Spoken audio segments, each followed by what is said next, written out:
Un feliz lunes, feliz inicio de semana a los televidentes de Televicentro, Noticiero El Comercio TV y a los oyentes de Ecuador Radio, Platinum FM y Radio Quito, noticiero líder en la radio. Este lunes queremos iniciar esta entrevista con el coronel Fausto Cobo, ex miembro de la Fuerza Terrestre Ecuatoriana y hoy parlamentario andino, a propósito de la secuela de lo que ocurriera con ocasión del último levantamiento indígena, esta acción inédita en el Ecuador, estas acciones violentas que el propio jefe de la Fuerza Aérea Ecuatoriana la semana anterior, a propósito del 27 de octubre, Día de la FAE, expresara que hay un plan regional de desestabilización que se ha intentado socavar la democracia con criterios extremadamente ideológicos. ¿Qué piensa el coronel Fausto Cobo frente a esta realidad que ha puesto también a cambiar a Fuerzas Armadas luego de lo que ocurriera en el nefasto gobierno anterior? Buen día. Buenos días, muchas gracias. La evaluación correcta de un sistema de seguridad es cuando sus acciones previenen, no cuando después de los hechos se analiza y se emiten denuncias, se emiten opiniones quejándose o lamentándose lo ocurrido. ¿Para qué sirve la inteligencia? El sistema de inteligencia es el encargado de orientar el esfuerzo de búsqueda, buscar la información, procesarla y producir inteligencia útil, oportuna y pertinente. Ese es el objetivo del sistema de inteligencia. Cuando eso no ocurre, cuando no es útil la inteligencia, cuando no es oportuna, lamentablemente ha fracasado el sistema de inteligencia. Pero más allá, no existe en el Ecuador, y los hechos así lo demuestran, un sistema de seguridad integral encargado de neutralizar, de eliminar, de rechazar los antagonismos, las presiones y las amenazas que afectan a los objetivos del Estado. ¿Qué falló en el último levantamiento indígena?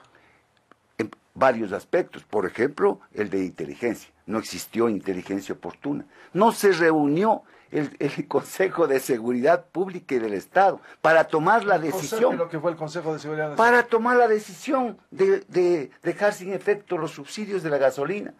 Pucha, un ciudadano común sabe que el impacto iba a ser complicado, difícil, pero entonces era obvio que para que el señor presidente de la República, al cual yo me solidarizo, tome esa decisión, el Consejo de Seguridad, por asesoramiento de las autoridades encargadas de la fuerza pública, de la seguridad, debía haberse reunido para analizar cuáles van a ser las consecuencias. Si bien al COSEPE convoca el presidente de la República, ¿no debió haber un asesoramiento militar, asesoramiento del nivel del ministerio? Absolutamente. Yo por eso digo, con libro blanco o sin libro blanco, las consecuencias están allí. Hay otras prioridades que debían tener las autoridades frente a lo que ha sucedido, ¿no? Porque lo importante hubiera sido que se prevenga. Mire, el Estado ecuatoriano ha perdido la capacidad de disuasión legítima. Y no me refiero a la disuasión militar, no me refiero a la disuasión de la policía, no, del Estado.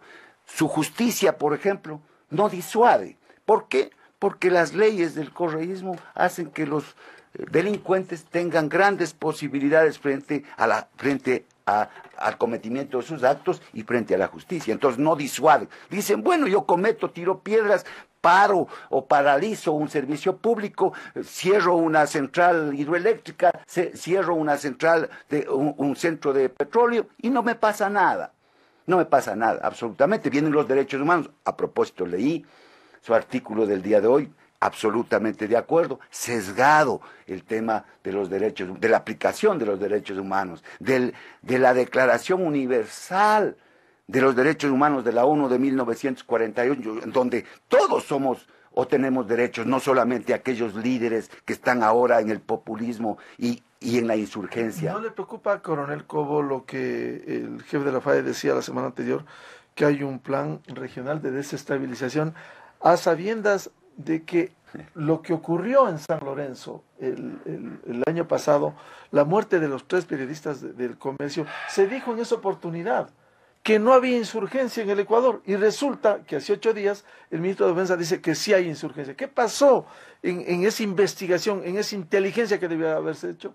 Que lamentablemente no funcionó la inteligencia, que las apreciaciones no fueron correctas y que lamentablemente las consecuencias están ahí. Porque el plan de insurgencia no nace de la noche a la mañana, esto se viene cocinando un tiempo. Absolutamente. Es más, después de lo que ha sucedido, desde mi punto de vista, el esquema, la estructura insurgente, terrorista, de sabotajes y de toda una serie de técnicas nuevas está intacta. No es que con la decisión del diálogo se ha perdido ese poder que tiene la insurgencia ahora en el Ecuador. Esa insurgencia, ese golpe de Estado, ahí hay una mezcla en la construcción de esa amenaza. Hay una mezcla de actores y de intereses complejas, transnacionales inclusive. Ahí está el grupo el Foro de Sao Paulo, ahí está el grupo de Puebla, ahí están una serie de elementos de intereses del narcotráfico, de la insurgencia, inclusive de los disidentes de Colombia. Aquí están intereses de nacionalismos exacerbados, como el indigenismo. Mire, yo dije alguna vez, y me criticaron, que cuando en la Constituyente aceptaron el concepto de plurinacionalidad en el Estado ecuatoriano, las consecuencias iban a dar más cerca que tarde.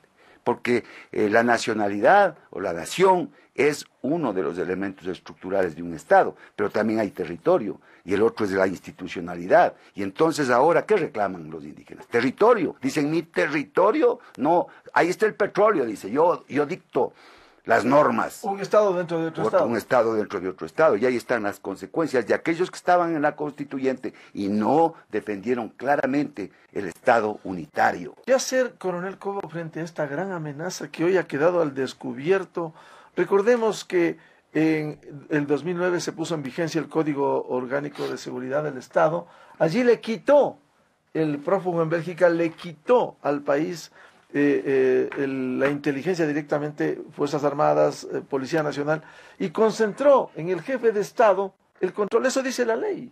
Entonces, ¿cómo recuperar la institucionalidad? Mire, el sistema de inteligencia es una prioridad importante para tecnificarla y profesionalizarla nuevamente.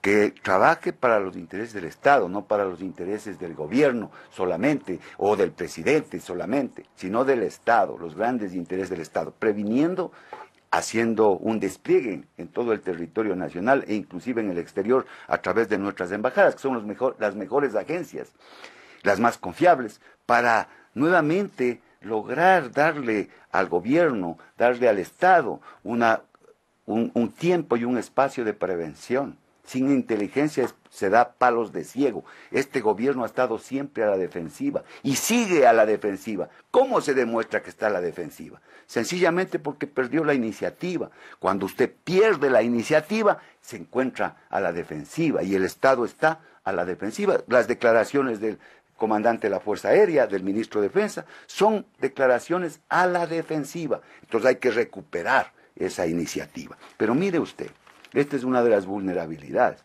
Ley sobre inteligencia, 1 año sin ser tratada. Pero no solamente esa, sino que está siendo tratada la reforma a la Ley Orgánica de la Defensa Nacional. Está pendiente de la Asamblea Nacional, pero también de los proponentes. Porque si usted deja allí y dice ya he cumplido, bueno, entonces la agenda la marcan los sectores que presionan. ¿Por qué no se ha presionado? ¿Por qué la institución militar y policial y el Frente de Seguridad no ha presionado para que le den a las Fuerzas Armadas, por ejemplo, una ley de personal y disciplina para volver nuevamente a encauzar a la institución después de lo que dejó haciendo el correísmo? Incluso, ¿qué se ha hecho con la ley mal llamada de fortalecimiento del ISFA? Que fue la destrucción que hizo Correa contra los militares. Patiño, pues, ahí está la mano de ese ser ya oscuro que ahora anda correteando por ahí, por por Centroamérica. Mire, ahora también nos ha dado la oportunidad, veamos las cosas buenas. Se han quitado la máscara muchas personas, muchos políticos se han quitado la máscara, porque este es un conflicto que no da posibilidades de neutrales.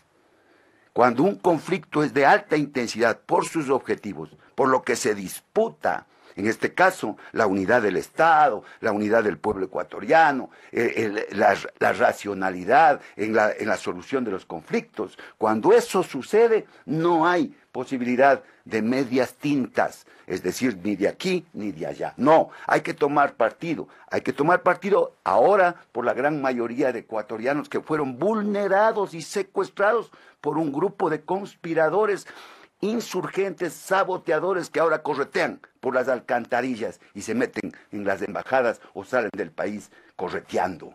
Esa es la verdad. Hay que ponerse o del un lado o del otro lado. En mi caso, yo defiendo la institucionalidad, defiendo la soberanía de mi país, la unidad de mi país. No creo que sea permitido que un grupo de indígenas le digan al presidente de la República patojo tal y cual, o que secuestren a miembros de las Fuerzas Armadas, que no dispararon, han reprimido, posiblemente sí, porque caso contrario, pues sencillamente quemaban Quito. ¿Qué querían que hagan los indígenas? ¿Que les aplaudan? Eso querían y eso han permitido. ¿Por qué? Porque hay que ser condescendientes con los legítimos derechos de las personas de reclamar, pero no con aquellos que van más allá, que vulneran los derechos de los otros. Y ahora la Defensoría del Pueblo y las organizaciones de derechos humanos solamente, sesgadamente, como el título de su artículo dice, atacando y vulnerando los derechos de la gran mayoría de ecuatorianos y de la fuerza pública. ¿Cómo recuperar el control que usted dice y enfrentar este plan de desestabilización que usted dice que está allí, que no se ha arreglado con el diálogo? Primero, la inteligencia. Segundo, recuperando, dando seguridad jurídica a la fuerza pública, para que no suceda lo que dice tardíamente el comandante de la Fuerza Aérea, que dice que hay un oscuro, complejo o difícil análisis de la aplicación progresiva de la fuerza. ¿Sabe cómo se soluciona eso? Con ley, poniendo una norma en qué consiste, pero además de eso, además creando doctrina. Yo me imagino que ahora estarán haciendo un análisis en los institutos militares, en los institutos de seguridad, en los estamentos de Estado Mayor, para generar doctrina y poder emplear adecuadamente los medios disponibles. ¿Y eso no se perdió en la época anterior? Claro, pero hay que recuperar, pues ya han pasado 1 año o 2 años, pues y no han recuperado. Que están esperando nuevamente que haya otro acontecimiento. Es decir, con el libro blanco esto no se arregla. Vea, con libro blanco o sin libro blanco, ahí están las consecuencias. Entonces, hay que dar prioridades. Vea, un concepto fácil y concreto de lo que es estrategia. Es el arte y la ciencia de definir prioridades en el tiempo y en el espacio. Y esas prioridades para escoger los medios. ¿De qué sirve ahora tener submarinos, por ejemplo? Frente a una amenaza que amerita otro tipo de medios. Una amenaza diferente. Compleja. No está identificado el enemigo. Pero absolutamente hay que definir esa compleja amenaza. También yo participo, discúlpeme Miguel, porque esto creo que es importante. Ha habido una oposición a veces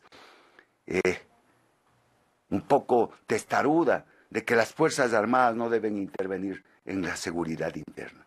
Bueno, es que los requisitos de inseguridad amerita que las Fuerzas Armadas se empleen en seguridad interna. ¿Y cómo recuperar las capacidades de Fuerzas Armadas tan debilitadas? Analizando las amenazas y dando prioridad con los pocos recursos que tenemos, con doctrina, con voluntad de lucha. ¿Cómo se disuade? ¿Liderazgo? Desde luego. Mire, ¿cómo se disuade? ¿Qué es la disuasión? La disuasión no son los medios solamente, es la voluntad de emplear los medios. Pero cuando usted ve a los militares con las tanquetas en la calle, ¿no es cierto? Y el pueblo asimilando que no las van a emplear, entonces ¿de qué sirve? No disuaden, porque no hay voluntad de emplear los medios. No se tomó una sola iniciativa antes de que lleguen los indígenas a las ciudades. No se hizo nada por desarticular la movilización, la concentración y el despliegue de los indígenas que venían anunciando y pasando por las ciudades, sin necesidad de disparar.